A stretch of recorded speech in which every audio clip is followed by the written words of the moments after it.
And by land, 134 by air in coordination with the Sudanese authorities.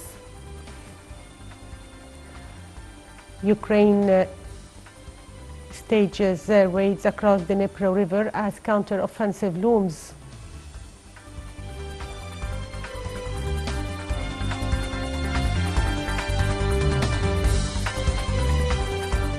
President Fattah al-Sisi gave a speech marking the 41st anniversary of Sinai liberation. He said the occasion is a dear memory to all Egyptians and Arabs. He said Sinai is a symbol of resilience and a mark of long history of struggle for freedom.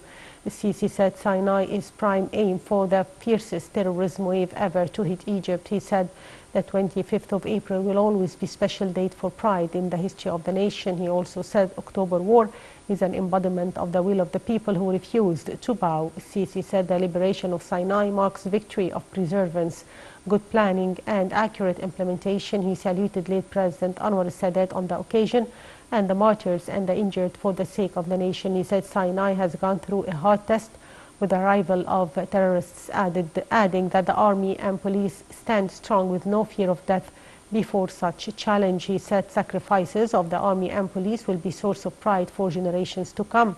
Sisi said liberating Sinai from occupation and terrorism and any part of Egypt's land is a vow to be committed to. He said that the struggle to develop Sinai needs big efforts and patience.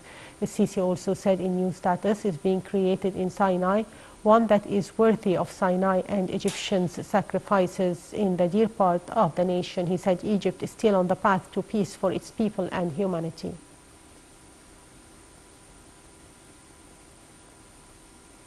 Within celebrations marking Sinai Liberation Day, President Sisi laid a wreath of flowers on the unknown soldier's tomb. He also laid a wreath of flowers on late President Anwar Sadat's grave.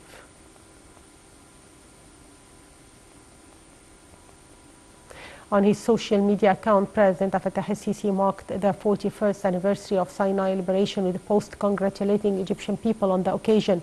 He said the event marks the full return of Egypt's legitimate land rights. He held sacrifices offered for the return of Sinai and the army which fought honorable battles to gain back the nation's honor and pride. He also hailed the President Anwar Sadat, saying that he embodied Egypt's deep-rooted values in war and peace, stressing justice and security.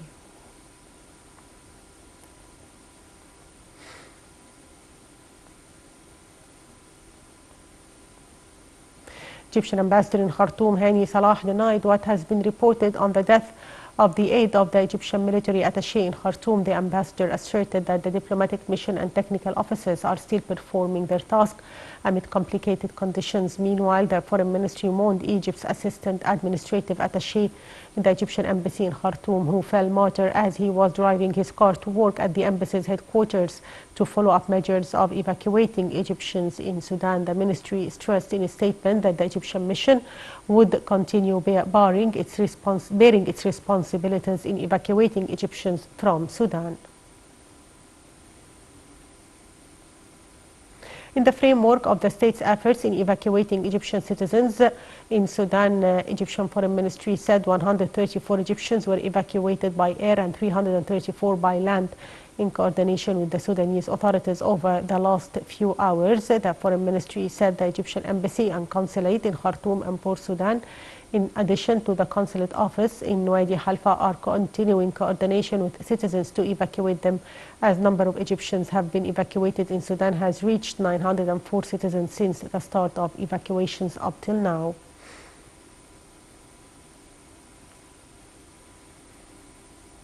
Fighting in Sudan eased overnight as U.S. brokered the ceasefire between Sudan's warring generals was largely holding in the capital on Tuesday as foreign nations stepped up efforts to evacuate their nationals from Sudan. Details follow. Fighting in Sudan eased overnight after the army and a rival paramilitary force agreed to a 3-day truce, allowing more Sudanese to flee on Tuesday and foreign countries to extract citizens. The warfare that erupted between the army and the Rapid Support Forces (RSF) paramilitaries on April 15th had turned residential areas into war zones, killing at least 459 people, wounding over 4,000, and cutting water, power and food in a nation already reliant on aid. Foreign countries have airlifted embassy staff out of Khartoum, the capital, after several attacks on diplomats, including Egyptian administrative attaché assistant who was killed while heading to the Egyptian embassy in Sudan. Some countries are also extracting their private citizens. Britain on Tuesday said it had launched a large-scale evacuation of its citizens trapped in Sudan, where 10 days of urban combat have led to hundreds of deaths. It comes hours after a U.S. brokered 72-hour ceasefire between Sudan warring generals officially came into effect. Ukraine said Tuesday it had evacuated 138 people, including 87 of its own citizens, to Egypt from Sudan. The main intelligence directorate of Ukraine Defense Ministry said in Telegram a total of 138 citizens were saved. All evacuees are safe in Egypt. This included 35 women and 12 children, according to Ukrainian authorities who organized the operation. Citizens from Georgia and Peru were also among the rescued. The United Nations Humanitarian Office has been forced to cut back on some of its activities. At least 5 aid workers have already been killed in Sudan since fighting broke out between rival factions on April 15th, and 2 UN agencies who lost staff, the International Organization for Migration and the World Food Programme, have suspended their activities.